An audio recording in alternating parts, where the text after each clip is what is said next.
Lucas, capítulo de número 18. Lucas, capítulo de número 18. Alguém falou, pastor, o senhor gosta muito de pregar em Lucas, né? Só Lucas? Não, irmão, tem outros livros da Bíblia, mas eu tenho certeza que até 2026 eu termino Lucas. Então, vamos ficar em Lucas. Lucas, capítulo de número 18.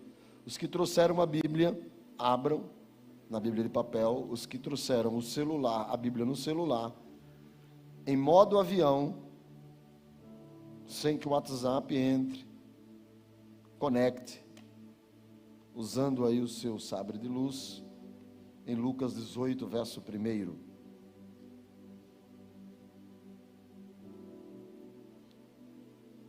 Amém? Todos acharam? Vamos ler apenas o versículo de número 1 por enquanto.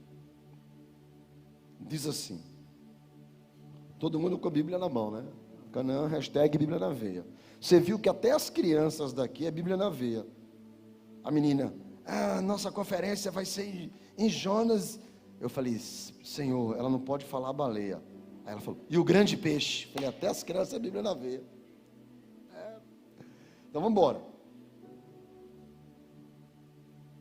18 primeiro. Todos acharam? Posso ouvir um amém? Amém. Disse-lhe Jesus uma parábola sobre o dever de orar sempre e nunca esmorecer. Por enquanto, só o verso 1. Disse Jesus uma parábola. Esta parábola, ela está apenas no Evangelho de Lucas.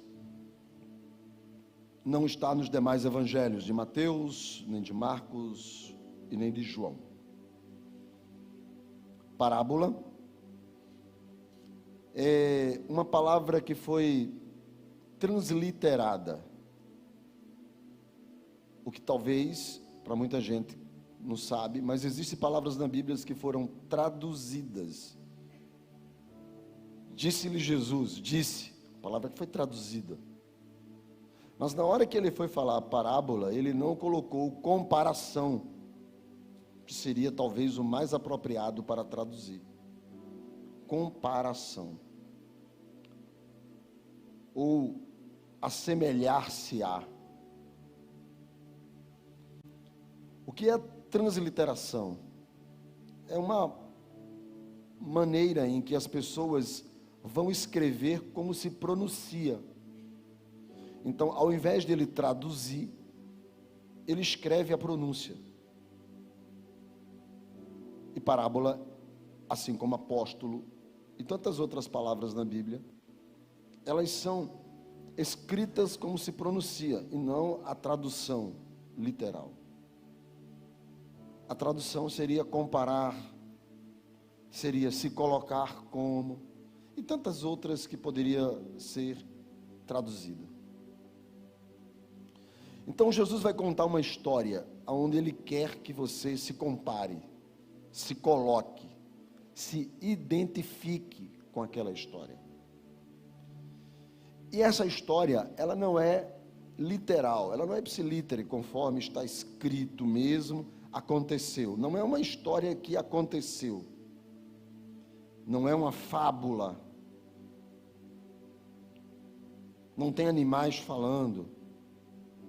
Não é um conto. É uma história que vai carregar princípios, ensinos, que você vai buscar esses ensinos, vai entender, e o que importa é o ensino. É o sobre que toda parábola carrega. Sobre isso, a parábola. É o sobre, é o assunto que a parábola carrega, é o princípio que ela vai carregar. E por que essa parábola apenas Lucas colocou? Porque o texto aqui diz o sobre da parábola já no primeiro versículo. O dever de orar sempre e não desistir. Não esmorecer. Então, a parábola que Jesus vai contar o sentido, o significado, já foi passado, já no começo. É uma parábola sobre o dever de orar, e essa palavra dever aí, também em algumas versões, ou o correto seria a necessidade de orar, e nunca desistir, esmorecer. Então, é sobre isso a parábola.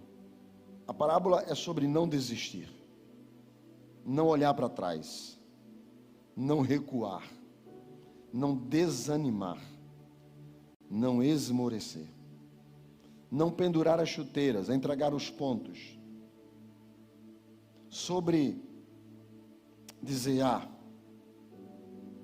deixa para lá, vida que segue. Não, a parábola é sobre nunca desistir. Por que ela está em Lucas? E por que tem todo esse significado? E por que a parábola tem um princípio intencional? Porque tudo que está na Bíblia é intencional. Ou seja, tem propósito. Isso está aqui, não é aleatório, tem propósito. É intencional. É que Lucas escreve o seu evangelho entre o ano de 64 a 70, antes de Tito entrar em Jerusalém, destruir tudo, arrebentar tudo, o general Tito. Isso acontece entre 64 e 70. Agora observe, se você for fazer conta aí, Jesus, vamos dizer, ano zero do cristianismo, ano zero, começa o calendário cristão, e Jesus morre com 33, então você já está fazendo a conta, 33, ano zero ele nasce. Não vou questionar se o cara estava certo, se o cara estava errado, vamos fazer conta de padaria aqui. Ano zero, 33 ele morre. Lucas escreve em 64 a 70, 65, 66, se eu botar 66, vai dizer que foi 33 anos depois, ok? Então, você vai ter mais ou menos essa informação. E por que isso é importante? Porque como o texto ele é intencional, e essa parábola só está em Lucas, havia um propósito pela qual Lucas está escrevendo e coloca essa parábola. João vai dizer que Jesus disse tantas coisas e fez tantos milagres, que se fosse escrever tudo, não caberia nos livros. Ou seja, é muita coisa. E por isso que você vai ver que tem coisa que está aqui que não está ali. De forma intencional, essa parábola existiu, Jesus disse uma certa vez, e Lucas colocou ela aqui. Porque o evangelho que ele estava narrando, a história de Jesus que ele estava narrando, escrevendo, ele como historiador, que não foi apóstolo, ele precisava passar uma mensagem para a igreja da época. E neste período, a igreja estava sendo perseguida.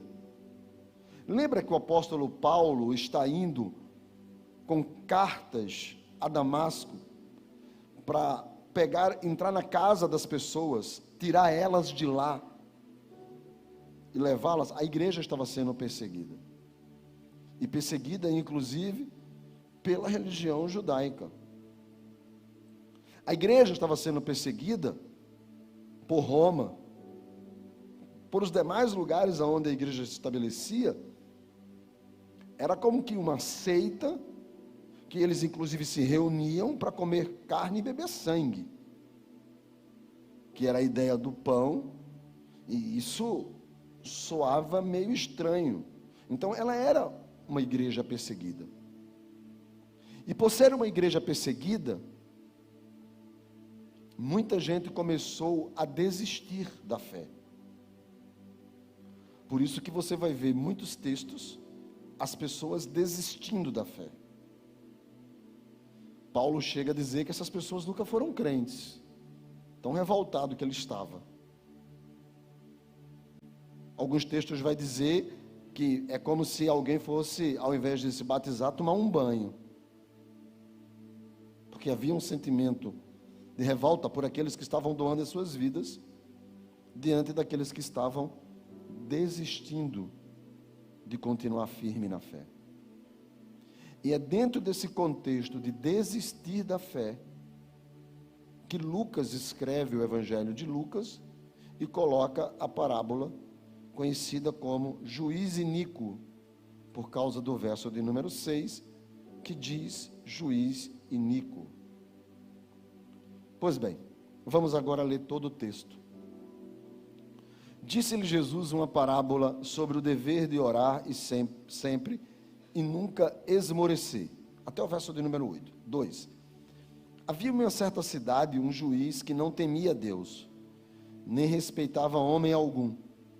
Havia também naquela mesma cidade uma viúva que vinha ter com ele, dizendo: julga a minha causa contra o meu adversário. Ele, por algum tempo, não quis atender, mas depois disse consigo: bem que eu não temo a Deus, nem respeito homem algum. Todavia, como esta viúva me importuna, julgarei a sua causa, para não suceder que, por fim, venha a molestar-me. Então disse o Senhor, Jesus: considerai então no que diz esse juiz iníquo. Verso 7. Ou seja, a história é apenas os versos 2, 3, 4, 5. E agora Jesus vai fazer as considerações. Então disse o Senhor: considerai o que disse este juiz iníquo. 7. Não fará Deus justiça aos seus escolhidos, que a Ele clamam dia e noite, embora pareça demorado em defendê-los? Digo-vos que depressa lhes fará justiça. Ponto. Contudo, quando vier o Filho do Homem, achará porventura fé na terra? Será que ele ainda vai encontrar fé na terra? Bom, esta parábola, essa história criada, contada por Jesus, ela tem 4 personagens. O primeiro personagem, verso de número 2, havia em certa cidade um juiz, que é inclusive o que dá a epígrafe da parábola, aquela parte que fica acima do texto, que não é da Bíblia, é do editor. Havia nessa cidade um juiz. Para a gente poder entender esse juiz, para a gente poder falar antes da viúva, da mulher, é preciso primeiro entender como é que funcionava o sistema judiciário da época em que a parábola é contada. Na época, Israel tinha uma pseudo-autoridade jurídica, que na verdade a autoridade estava sobre Roma, mas ele, mesmo assim, tinha um sistema de justiça, a qual 71 homens, que é denominado Sinédrio, tomavam as decisões baseado na Torá e nas leis rabínicas que haviam em Israel. Então era baseado nesse conceito religioso que a justiça de Israel funcionava com base no Sinédrio, que era o STF do local. As cidades médias tinham 23 homens também que tinham a Torá como lei, que tinham as regras dos rabinos como lei, e tinham as decisões do Sinédrio como lei. 23 homens. Desses 23 homens eram para as cidades médias. As cidades pequenas tinham três anciãos que funcionavam como o tribunal daquela cidade. 3 anciãos funcionavam como o tribunal daquela cidade. Então, quando alguma coisa fugia dos limites desses homens, como no caso Jesus, quando começou a pregar e tudo, eles levavam ao Sinédrio. O Sinédrio era o STF. Então, tanto os 23 anciãos, como os 3 anciãos, como aquele pessoal, julgavam as causas. Em cidades menores, em cidades pequenas, havia apenas um homem, somente um. Cidades que eram chamadas de vilas, menos de 50 pessoas. Então, tinha somente um homem, e este homem era denominado juiz. Esse homem denominado juiz, ele era aquele que, na linguagem que os meus avós usavam, casava separava, batizava, decidia, prendia, soltava. Era o delegado, o prefeito, era o tudo na cidade. Era o advogado, era o promotor, era o STF brasileiro. Corta isso. Aí ele fazia tudo. Fazia tudo.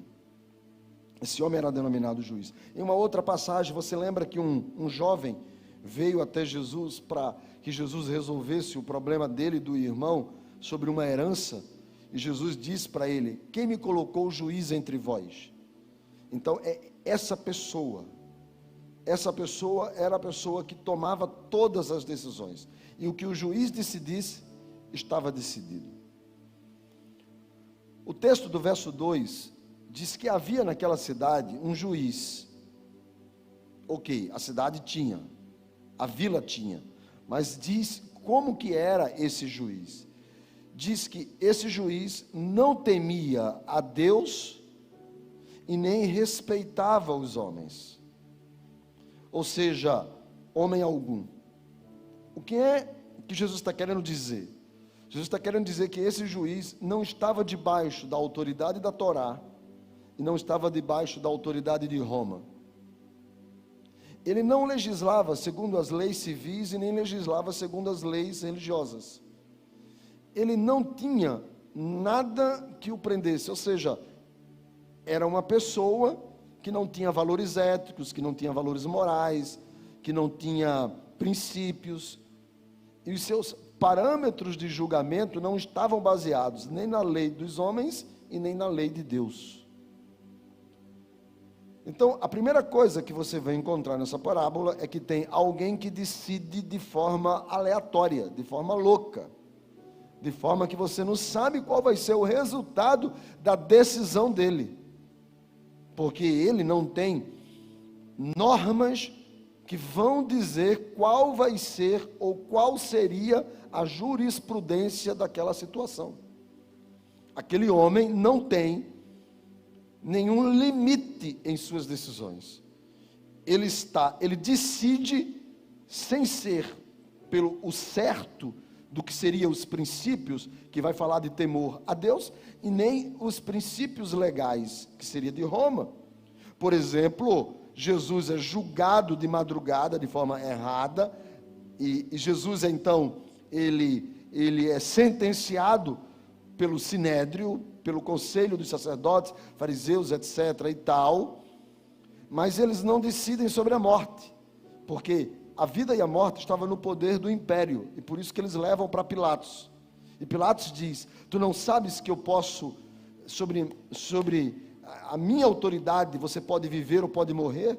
E quando Jesus vai dizer assim: não, você está equivocado, né? Nenhuma autoridade seria dada a você. Então, há uma autoridade maior do que você. Ou seja, havia um sistema de leis que definia o que podia aqui e o que podia ali. E quando o texto diz que esse homem não estava debaixo de nenhuma lei, significa dizer que este homem era uma autoridade que você não tinha a mínima noção do que iria acontecer quando ele tomasse uma decisão. O verso 3 vai dizer que havia naquela cidade uma viúva. Por que o texto não diz, por que Jesus não disse, havia naquela cidade uma mulher? Havia naquela cidade um homem. Jesus colocou uma viúva. Porque também nesta época, as mulheres, elas não tinham direitos. Uma viúva muito menos. Quando ela ficava viúva, quando o marido morria, o filho mais velho herdava tudo, e ele poderia cuidar da mãe ou não, ou levar as coisas. A mulher não tinha direitos nenhum, uma viúva muito menos. Por isso que está escrito que o Senhor é pai do órfão e marido das viúvas. Essa mulher não tinha direito a nada. Ou seja, além disso, não havia um sistema de débito e crédito, de contrato em cartório, desse tipo de coisa. Não havia nota promissória. Por isso que era tudo feito no fio do bigode. Há uma outra passagem que o marido que servia ao profeta morre, a viúva vai até o profeta e diz para ele: olha, preciso que você faça alguma coisa, porque o meu marido devia, quer dizer, alguém está na minha casa cobrando um débito do meu marido, eu não sei como é que é, mas se eu não pagar, os meus filhos e eu seremos levados como escravo. E era isso que acontecia. Apareciam, quando o camarada morria, era só um tempinho, gente para bater na porta para cobrar, porque queriam levar tudo que era da viúva. Queriam levar as coisas da viúva. E a viúva ficava sem ter a quem recorrer. Ou seja, esta mulher era alguém que já partia de forma desfavorável em uma questão jurídica. Essa mulher não tinha, em uma disputa, ela já saía perdendo, só pelo fato de ser mulher e viúva. E por isso, quando o texto, Jesus vai dizer que era uma viúva, quer dizer, é alguém que não tem as suas próprias patentes, ela não tem quem a defenda, ela não tem quem lute por ela não tem quem saia a uma disputa por ela. Aquela mulher, ela já saía em uma disputa de forma desfavorável, ela já saía para uma situação que já saía para perder. Bom, existe agora um terceiro personagem nessa história. O verso de número 3 diz que esta viúva ia à casa do juiz, bater na porta dele, e dizia para ele: julga minha causa contra o meu adversário. Então aparece agora um terceiro personagem na história, o adversário. E esse adversário aqui, irmãos, ele não é uma palavra do grego usado para diabo, para inimigo, mas é uma palavra usada para uma pessoa que lhe queria mal. Era um oponente que queria o mal daquela pessoa. Esse adversário queria o mal da mulher. Era um inimigo que queria o mal dela.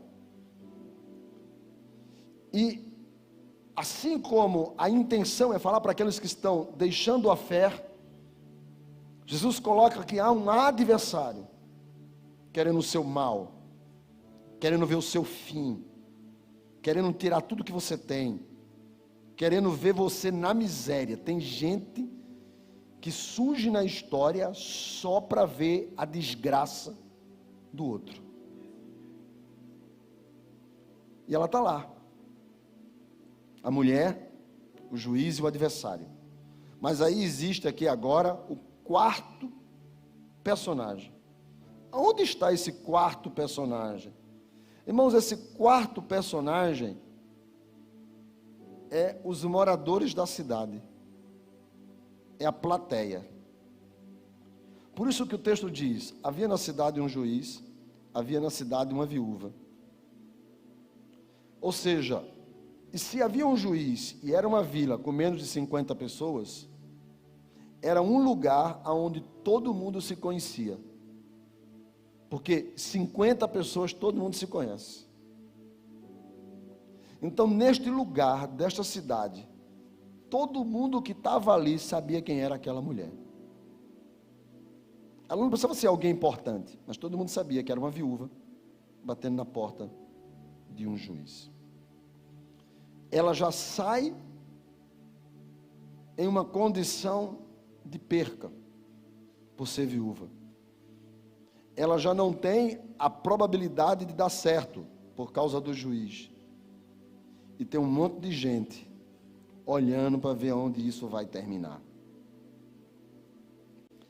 E eu pergunto: tem ou não tem um monte de gente olhando para a tua vida para ver onde é que isso vai terminar? A Bíblia diz, irmãos, que nós somos rodeados de uma grande nuvem de testemunhas. A Bíblia diz que a nossa fé é observada. Paulo, escrevendo aos Tessalonicenses, fala sobre isso. A Bíblia diz, irmãos, que o mundo está de olho na gente. A Bíblia diz que até o diabo anda em derredor, querendo arrebentar com a gente. Então deixa eu te falar uma coisa. Você pode achar que você não é nada, mas tem muita gente de olho em você. E o resultado da sua fé, e por isso que ele pergunta: quando o Filho do Homem vier, porventura achará fé na terra? O resultado da sua fé não tem somente a ver com você, mas tem a ver com as pessoas que lhe cercam. O seu filho está de olho na sua fé. A sua filha está de olho na sua fé. Irmãos, sabe também uma pessoa que está de olho em você? Eu acho que é a pior de todas, porque às vezes tem a tia do WhatsApp, que está de olho em você. Tem um amigo do trabalho, que está de olho em você. Tem a amiga da escola que está de olho em você. Tem o teu patrão que está de olho em você. E quando às vezes você faz uma coisa, fala assim: ô irmão, ainda fala bem alto. E parece que os amigos do trabalho dizem assim, ó: fala com ela, que ela é crente. E ainda faz o biquinho do crente. É ou não é? Agora, o pior de todos, irmãos, por favor, não fique com raiva, mas parece que o pior de todo é a mulher, a esposa. Porque quando a coisa dá errado, ela olha e fala: eu te disse. Olha aí. Olha os varão se levantando na terra. Eu te disse, não te disse? É ou não é, Lucas? E quando não diz, quando decide não dizer, só senta na mesa, bota o prato e olha. Aí, outro varão na terra se levantando. Só bota assim, olha. E aí você faz assim na mesa: não precisa dizer nada. Não estou dizendo nada.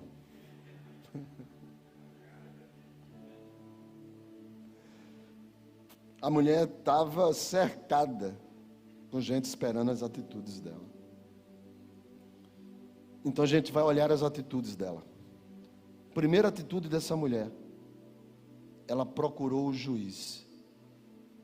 Ela procurou resolver, não importa como, ela queria resolver. Ela procurou o juiz para resolver. Sabe, irmãos, tem muita gente que desistiu de resolver o problema que acompanha ou que cerca ele. Coloca-se no estado de viuvez e fala: eu já perdi mesmo. Cruza os braços e senta. Eu já perdi. Então, se eu já perdi, eu vou resolver o quê? Aquela mulher, mesmo tudo sendo contrário a ela, ela não decidiu aceitar o seu estado de viuvez e foi bater na porta do juiz. Sabe por que muitas coisas elas não passam para o próximo nível ou para a próxima etapa? Porque você desistiu antes de continuar a jornada para caminhar e alcançar o resultado de Deus para a sua vida. Aquela mulher desistiu. Aquela mulher não desistiu. Porque a parábola que Jesus está contando é sobre alguém que não desiste. E ele colocou então para uma mulher uma condição de viuvez em uma cidade pequena de um juiz perverso. Ou seja, todas as condições eram desfavoráveis àquela mulher. Ela poderia se conformar com as circunstâncias que haviam sobre a vida dela. Mas sabe o que foi que ela decidiu fazer? Não desistir.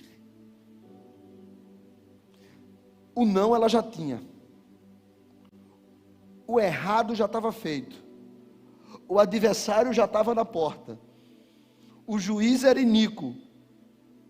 Ela era viúva. Não tinha ninguém para defender por ela.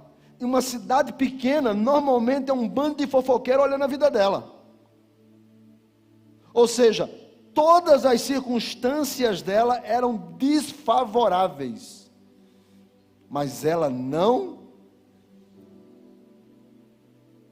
Jesus está dizendo para a gente o seguinte: você não pode desistir porque as coisas estão conspirando contra você. Porque se você desistir quando tudo estiver errado, não existe nem a chance de você vencer, você já perdeu. Quem está entendendo aqui, diga amém. Jesus está dizendo assim: você não pode desistir. Você não pode desistir do seu casamento. Você não pode desistir da criação do seu filho. Você não pode desistir da sua empresa. Você não pode desistir da sua família. Você não pode desistir dos seus pais. Você não pode desistir do que Deus tem preparado para você. Você não pode desistir, você não pode. Você não pode. Ah, mas está tudo conspirando ao contrário. É só história de perca. É perca, perca, perca, perca, perca, perca, perca, perca. Perca você já tem. O que você não pode é desistir. Olha o que é que Jesus está nos ensinando. O que você não pode é desistir. Segunda coisa que essa mulher faz, ela bate na porta do juiz. Mas ela bate com um objetivo. Ela sabe o que ela quer. Muita gente desiste porque não sabe o que quer. Porque se soubesse o que quer, continuaria seguindo. Mas se não sabe o que quer, para no meio do caminho. Então essa mulher sabia o que queria. Ela tinha um adversário na cola dela que precisava ser resolvido o problema. Então, mesmo que tudo conspirasse ao contrário, essa mulher sabia o que ela queria. E ela vai na porta do juiz e ela diz para o juiz: julgue a minha causa. E esta palavra de julgar a minha causa é muito importante. Não apenas pelo fato dele ser um juiz e ela está pedindo para que seja julgada a causa dela, porque no julgamento da causa poderia ser desfavorável a ela. Ela não pede para o juiz: me dê vitória sobre meu inimigo. Ela diz: julgue a minha causa. Porque há uma diferença, irmãos. E o texto desta palavra, que a gente vai olhar muitas vezes lá no grego lá e tal, não é que eu leio grego e nem sou perito em grego, nem doutor em grego, nada disso. É que eu tenho várias versões da Bíblia, eu só clico lá e diz assim: no grego quer dizer isso. Eu digo: então só isso. Mas lá, a ideia de julgar aqui é o oposto de vingança. E isso me chamou a atenção. É o oposto de vingança. Porque ela não foi pedir para que o juiz viesse a se vingar do inimigo. Ela foi pedir justiça. E justiça é diferente de vingança. A vingança, você quer o mal do outro. A justiça, você quer a verdade a seu respeito. Por isso que Marco Aurélio, imperador filósofo, dizia que o pior que você pode fazer ao seu inimigo é não ser igual a ele. E esta mulher foi lá, não para pedir vingança, eu quero do meu jeito. Ela não queria do jeito dela. Ela queria que houvesse uma ação de quem tem poder para agir sobre o problema que ela estava passando.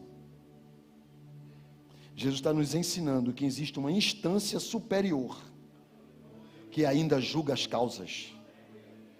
Existe uma instância superior que ainda age. Existe uma instância superior que tem poder de mudar a situação. Então esta mulher vai e ela pede justiça. Ela pede que haja uma ação do juiz sobre a situação dela. Esta mulher está em Tiago 4,3, que diz: pedis maus e não recebeis, porque vocês pedem para esbanjar com vossos próprios prazeres. E esse pedir mal é a mesma palavra de vingança, é o sentimento de ódio, de expressão, de vingança, de estar contra alguém, de sair na frente, de subir no palco, de mostrar que eu sou. Ele falou assim: vocês não vão receber, porque Deus não está interessado em jogar confetes em você. Não, a ideia não é zombar do outro, porque o Deus a quem nós servimos, apesar dele dizer minha é a vingança, diz o Senhor, ele não é conhecido na Bíblia como Deus vingador. Ele é conhecido como Deus misericordioso, benevolente, que dá uma chance, 1, 2, 3, 4, porque o amor de Deus não é apenas por mim, mas Ele ama a todos, igualmente. Ou seja, aquela mulher pede justiça, e o interessante no texto, do verso de número 4, é que diz assim: ele por algum tempo, diga tempo, de novo, mais uma vez, tempo, porque nesta parábola, em 8 versículos, aparece 3 vezes a questão de tempo. Diz, por algum tempo ele não quis. Depois do verso 7 diz assim: ainda que Deus haja com justiça aos seus escolhidos, que a Ele clama dia e noite, embora pareça, diga pareça, ainda que embora pareça demorado em defendê-los, pareça, digo-vos que depressa Deus lhe falar justiça. Então, parece demorado, mas Deus age com pressa. Ou seja, é como se dissesse ao tempo Cronos e ao tempo Kairos. Você pode achar que Deus está demorando, mas Deus, para Ele, está agindo com pressa, mas Ele vai agir no tempo certo. No tempo certo. Embora pareça que Deus não nos ouve, embora pareça que Deus não está nos ouvindo, embora pareça que nós não vamos conseguir, embora pareça que o inimigo vai vencer, embora pareça que Deus se esqueceu de nós, só parece, mas não é. Embora pareça. Aqueles que estão de posse de uma vitória hoje, fala sério, o ano passado, você achava que Deus ia te dar essa vitória hoje? Sim ou não? E o ano passado você pensou, eu acho que Deus se esqueceu de mim. Embora pareça. Parece que as coisas não estão como planejado. Parece que as coisas não estão como você gostaria que elas estivessem. Parece que as coisas não estão correndo bem dentro dos seus planos. Embora Deus está de olho, esperando a sua atitude para agir com o seu poder. Por isso que esta parábola não é sobre um Deus que não pode, porque Ele pode. Esta parábola não é sobre um Deus que desistiu, Ele não desiste, quem desiste é você. Esta parábola não está focada nos seus erros, nos seus acertos. Aqui não está julgando se a mulher está certa ou se a mulher está errada. O texto é sobre alguém que clama dia e noite. O texto é sobre alguém que não pode desistir. A parábola está escrito, é sobre nunca desistir. Nunca desistir. Eu sei que você está olhando para a Bíblia, eu tenho certeza disso. Então, se você pegar, por exemplo, a sua Bíblia agora e olhar no verso de número 1, na versão, na NVI ou na linguagem de hoje, diz assim: nunca desanimar. Nunca desanimar. Na versão da Bíblia de Jerusalém, diz nunca se exaurir. Na Fiel, nunca desfalecer. Ou na Corrigida. Alguém tem uma corrigida aí? Bíblia corrigida é Bíblia de crente. Alguém tem uma corrigida aí? Tem? Está escrito isso? Nunca desfalecer. Na King James, nunca enfraquecer. E na minha versão, que é a revista atualizada, nunca esmorecer. Então, quando eles pegaram a palavra do grego ekakeu, de acordo com a versão, eles escreveram: esta parábola não é sobre para você que sofre, que tem um exército lhe perseguindo, que tem gente torcendo contra, que tem gente querendo o seu mal, que tem gente com papel e canetas só assim, esperando, vai perder, vai perder, vai perder. Gente que está pronto para ver tudo ruir. Aí Jesus disse, essa parábola é para nunca ecaqueu, nunca desanimar, nunca desfalecer, nunca desistir, Bíblia viva, nunca desistir, nunca esmorecer, nunca enfraquecer, nunca olhar para trás, nunca pendurar as chuteiras, nunca se exaurir de algo que você precisa continuar seguindo em frente. Esta parábola é para gente que nunca pode desistir. Nunca.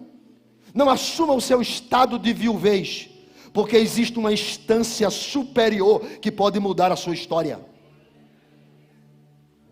É sobre nunca, mas absolutamente nunca, aceitar que o adversário vença, que as coisas ruins triunfem, que o mal propague, que a mentira tome proporções maiores.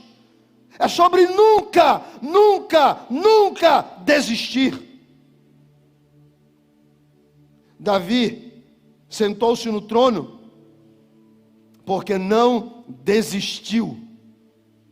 Abraão segurou nas mãos Isaque porque não desistiu. E quando Moisés desistiu, que fugiu, Deus foi lá por trás do Horebe, falou com ele de uma sarça e disse, volte para o projeto de libertar Israel, porque eu vou com você. E ele disse, mas eu sou um homem de língua pesada, não sei se era gago, tinha dificuldade de falar, não tinha feito curso de oratória, não tinha entrado no Irel, não sabia, eu não sei qual eram as razões. Ele disse assim, eu não consigo. Deus disse, não tem conversa. Ainda que você fale para Arão, Arão, seu irmão, vai falar para Faraó. Se for para a hora do discurso, da hora da preleção, Arão fala, mas você, eu vou com você, e você não vai desistir. Um Deus que aposta na gente, um Deus que acredita na gente. E o interessante do texto é que Jesus vai dizer que esta parábola é sobre nunca.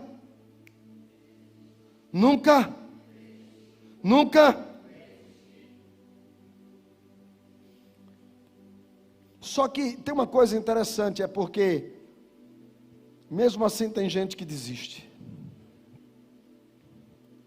Tá claro no texto, é sobre nunca desistir. Mas tem gente que desiste. Está claro no texto, esta é uma parábola sobre nunca desistir. Só que antes disso, o texto diz, nunca desistir é a segunda coisa da parábola, porque a primeira é o dever de orar sempre.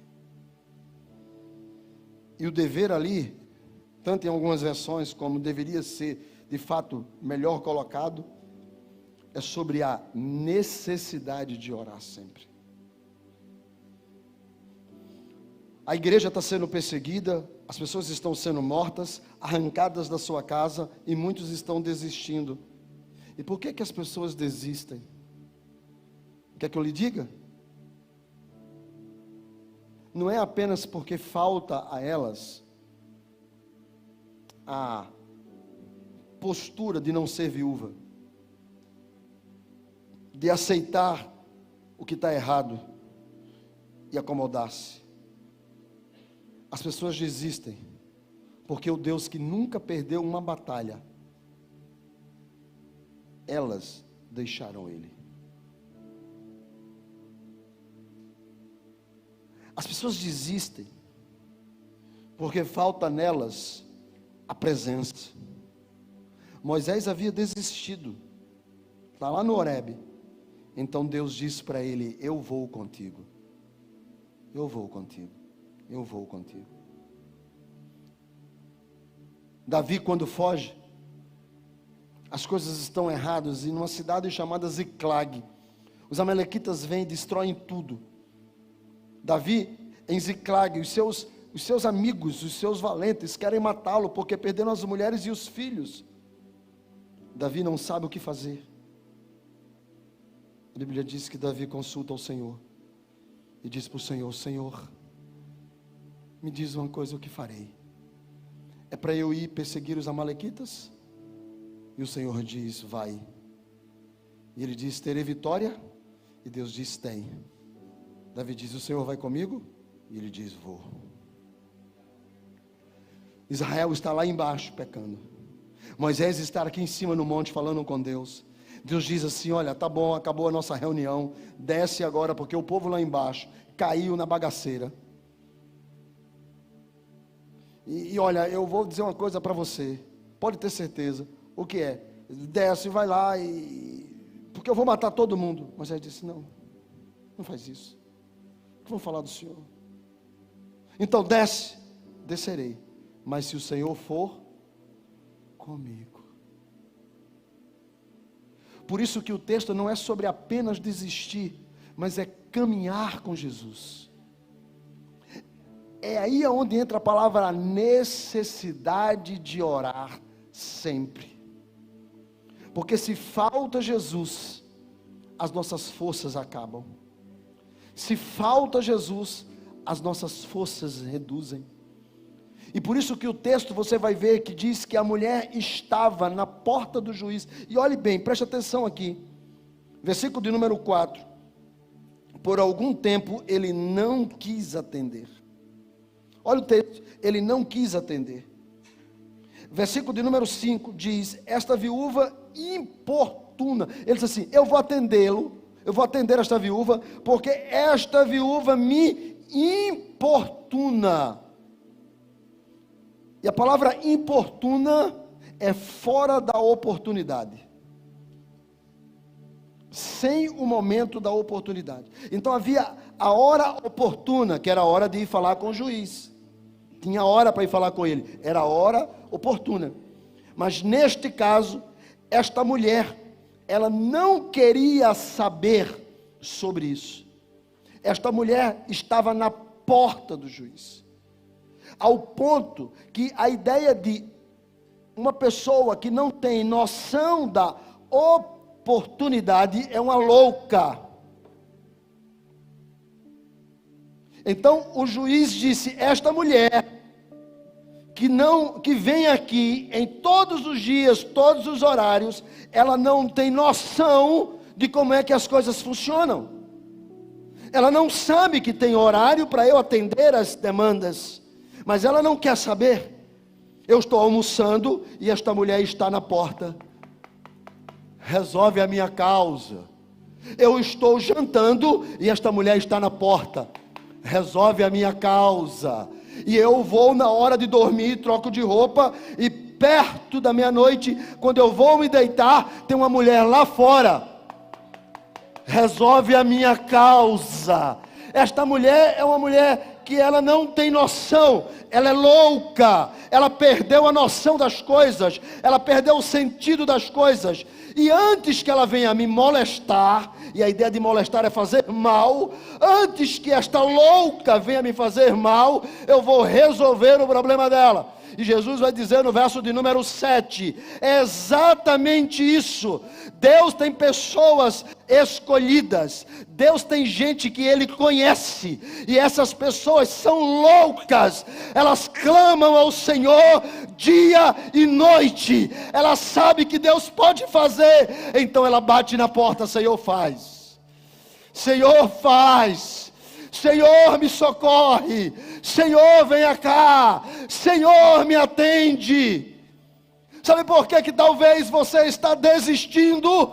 Porque você não está na porta certa, você não está na presença do Senhor, você não está de forma louca. Eu não sei se você já ouviu falar isso, mas tem gente que acha que crente é louco, sim ou não? Sim, crente é louco, eu sei disso, eu sei porque já me chamaram várias vezes de louco. Porque quando todo mundo diz não vai dar certo, eu digo vai. Quando todo mundo diz assim, não vai funcionar, eu digo vai. Porque muita gente quer desistir, e eu digo, a gente não desiste, porque o Senhor está conosco, e se Ele está conosco, a gente não vai perder.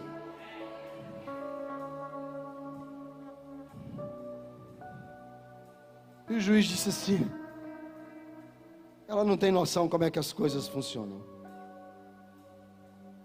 Ela não tem noção como é que as coisas funcionam. Sabe, quando eu era comerciante, acho que eu contei isso hoje de manhã. Quando eu era comerciante, tinha um homem que era comerciante há muito mais tempo do que eu, e era o camarada mais rico, mais poderoso, mais tudo na rua. Enquanto que entrava 2 pessoas na minha loja, entrava 1000 na dele. Enquanto eu comprava 2 dúzias, 2 caixinhas com 12, ele comprava 2 caminhões da mesma mercadoria. E todo mundo, porque assim, quando você está ali, você quer sempre pegar o maior, né? Todo mundo ficava. E um dia eu perguntei para ele, eu falei, vem cá, como é que tu chegou? E ele disse, eu não sei se você sabe, mas eu não conheci meu pai, nem conheci minha mãe. Eu disse, não sabia disso. Ele disse, eu não conheci meu pai, não conheci minha mãe, e quando eu me entendi de gente, eu já morava na rua. Então um dia, tocaram fogo em mim. E esses defeitos que eu tenho na pele, é porque tocaram fogo em mim. E eu disse, não vou continuar aqui. Então eu comecei fazendo o seguinte, eu ia em uma loja, roubava a mercadoria, e ia para a rua para vender a mercadoria. E me tornei camelô dos artigos que eu roubava dentro da loja. E aí quando o dinheirinho começou a entrar, eu parei de roubar, e agora eu comecei a comprar a mercadoria. E da barraca, veio uma outra barraca, até que eu comprei um ponto. E eu morava dentro da loja. E depois daquela loja eu fui comprando outra, e foi ficando bom. Ele disse, você sabe que eu não sei nem ler nem escrever, eu assino assim. Mas comprar e vender eu sei. Eu disse, é verdade. Ele disse, eu só tinha uma opção, essa. Eu não tinha 2 opções. Ou isso dava certo, ou eu terminava morto. Por falta de opção, eu não podia desistir. Por isso, que quando nós entregamos a nossa vida a Jesus, Ele nos cerca. E nós ficamos sem opção. Só existe uma: crer que Ele pode fazer, crer que Ele pode agir. Só essa. Não tem 2 opções, não tem 3 opções, só tem uma: crer que Ele vai agir na minha casa. Por isso que Jesus termina a parábola dizendo: será que quando o Filho do Homem vier, as pessoas ainda vão crer que eu posso?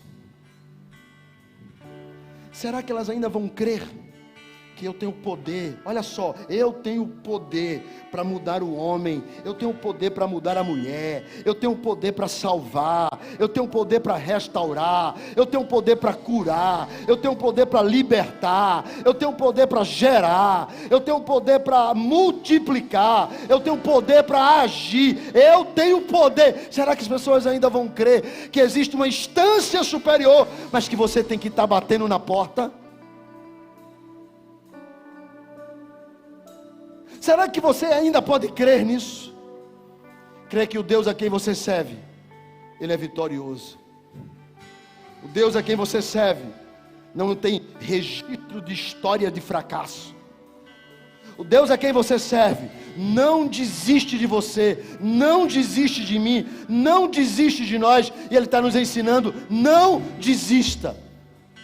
Aprenda a ter comunhão comigo, ande comigo. Orar sempre, há uma necessidade. Se você está agarrado comigo, saiba de uma coisa: não desista, porque eu vou agir. Você crê que Deus pode agir, sim ou não? Eu quero que você pense agora em algo que você desistiu. Pense em algo que você desistiu. Pense em algo que você desacredita. Em algo que a fé não vai mais resolver o problema, porque você desistiu. Pense nisso. Pense, diga: eu deixei de crer nisso. Eu deixei de crer nisso. Mas escute o que Deus está dizendo para você. Escute o que Ele está dizendo. Ele está dizendo que Ele é vitorioso. Lutamos com Fique de pé. magia.